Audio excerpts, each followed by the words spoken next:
For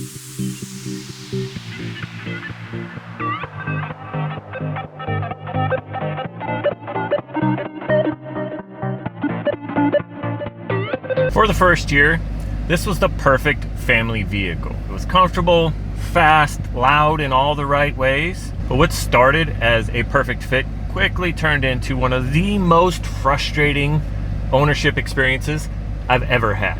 It all started with one strange sound, and it turned into months of phone calls, bad information, and the kind of customer service that made me lose trust in the entire brand. I've owned my Durango Hellcat for about 18 months now, and for the first year, it was flawless. My family loved it, I loved it, the supercharged V8 power, the space, the comfort. It checked every box. I honestly thought this was going to be our long-term family car. One day we went to drive it, and something felt off. It felt chunky, and the only thing that I can describe that has felt like it before is in my Raptor when I was driving in 4 low, and I would turn the wheel too sharp, the gears kind of binding up, is the same feel I was feeling in the front of this. I called my shop, explained what was happening, and they said it sounded like the transfer case was the problem. I looked it up myself, and sure enough, the symptoms matched what I was seeing online. I bought the Durango from Jaguar of West Palm Beach. I purchased an extended service contract. I called them. They told me it was absolutely covered and to go through the process, get a full diagnostics and quote.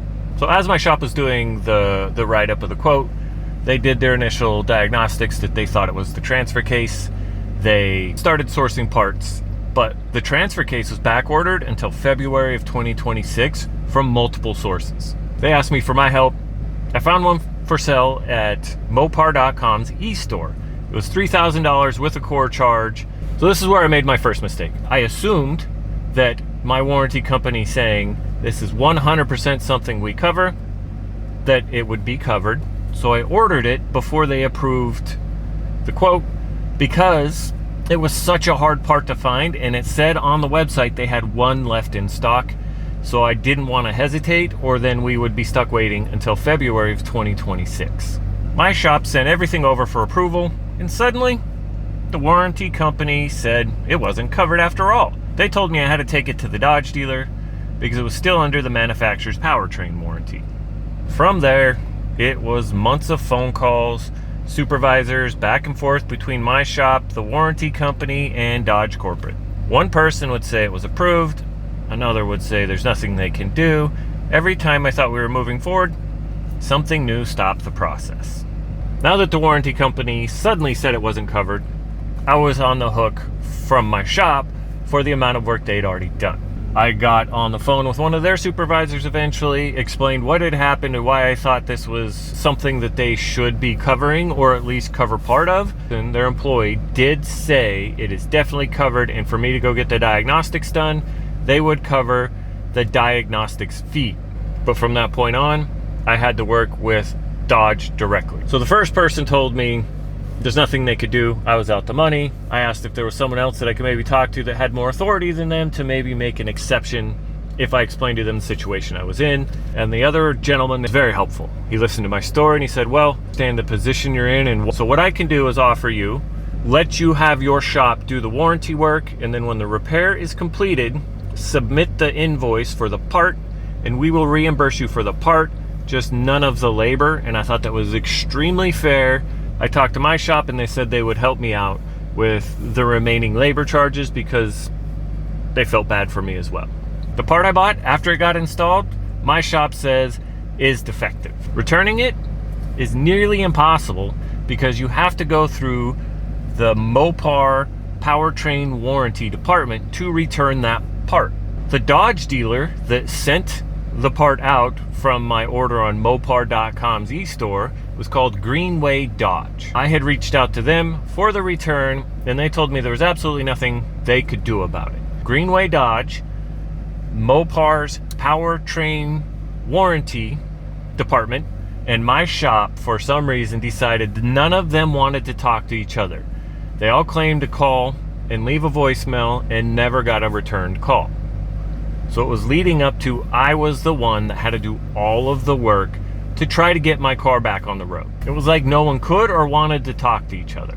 It ended up being weeks and weeks of waiting for no answers until I started calling all of them individually. This is where a lot of the confusion started happening. Getting a hold of the powertrain warranty people was really tough because they have a really weird set of hours. I eventually did get a hold of a guy who told me, I do see in the system on your VIN number where somebody did override the rules, and therefore that trumps any rules we have because he's authorized it. So the problem we have is the dealership that sold you the part has not attached it to your VIN number. So I called Greenway Dodge and told them what I was just told, that they need to attach the part to my VIN number. About a week later, they had it done. So then I called the powertrain warranty people back, and now suddenly that's not good enough. There's nothing he can do because it's not at a Dodge dealer. I said last time he told me because there were notes in the system, it was authorized by someone at Dodge corporate, that overrode your normal rules, and he says, yeah, they don't need me. Eventually, I just picked up the Durango from the shop I had working on it and drove it to the dealer myself. The second I got there, more problems. At first, they told me my warranty was voided because I had an independent shop work on it. Then, they magically found out it wasn't. I pulled into the service drive at the dealership, stood there, waited about 10 to 15 minutes. The first service advisor came up and basically argued with me, telling me I had voided my warranty, and when I was unwilling to accept that, he said, I'll be right back, and walked away. I found another service advisor who listened to my story and then told me, sounds like you voided your warranty having an independent shop work on it, and told me there's nothing we can do for you. Obviously, I was getting a little more irritated and started to be a little less understanding, and at that moment, the third service advisor walked up. He listened to my story, invited me into his office. Carmelo listened to what was happening, told me let him see what he can do. Eventually, they finally diagnosed it, told me it was the battery, then it was the forward collision module, and then it was the powertrain control module. So all of those had to be replaced. It's running fine now, but I've lost trust. I've bought another truck since, and honestly, the Durango's interior doesn't feel as nice anymore. For now, we're keeping it, but I'm not sure how long that's gonna last. So I know a lot of this could have been avoided if I'd have just taken it straight to the dealer. So it's the perfect storm of poor communication and passing the blame off and just overall not good customer service.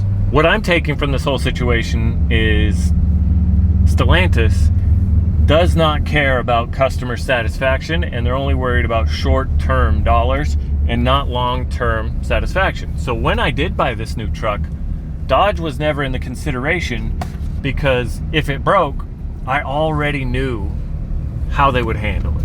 So I'm curious where you guys all think I went wrong. Let me know in the comments, when and what point of this would you have just taken it to the dealer? When would you have stopped trusting that people who said something were being honest with you?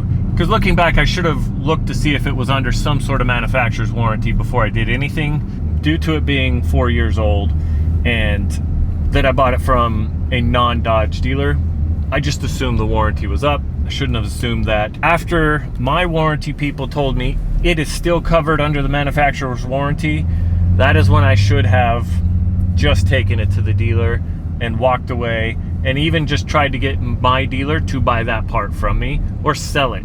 If it was that hard to find, I probably could have sold it for a profit. So that's where I think I should have made changes, but I'm curious to see where you think I should have. That's all I got on this one.